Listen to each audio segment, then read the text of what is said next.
श्री स्वामी समर्थ. म्हणजे 2/5/2026 या दिवशी आलेला आहे सोमवार आणि या दिवशी आलेली आहे होळी हा सण. आता होळी हा सण ज्याला हुताशनी पौर्णिमा देखील म्हटलं जातं. होळी हा सण वाईटावर चांगल्याचा विजय प्राप्त करण्याचा दिवस मानला जातो. सोबतच होळीच्या दिवशी आपणास माहिती असेल की आपण होलिका दहन करतो. पण ते होलिका दहन करत असताना त्याच्यामध्ये फक्त लाकूडच जळत नाही, तर आपण आपल्या आयुष्यातले दुःख, अडचणी, संकट, त्रास, नकारात्मक ऊर्जा, विचार, सोबत सततचा आजारपण असेल, डोक्यावरचा वाढलेला कर्जबाजारीपणा असेल, हे सगळं काही जळून टाकू शकतो आपण त्याच्यामध्ये. पण ते कशा पद्धतीने? तर मंडळींनो, आपल्याला होळीच्या दिवशी होळी पेटवायची आहे, होलिका दहन करायचं आहे, होळीच्या प्रदक्षिणा घालून होळीचं दर्शन घेऊन नैवेद्य देखील अर्पण करायचं आहे.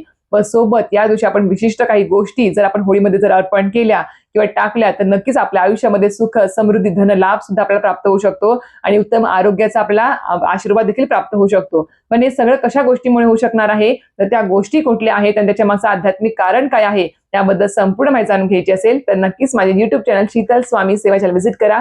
तर संपूर्ण माहितीचा व्हिडिओ आलेला आहे. लिंक तुम्हाला व्हिडिओच्या खाली भेटून जाईल. धन्यवाद. श्री स्वामी समर्थ.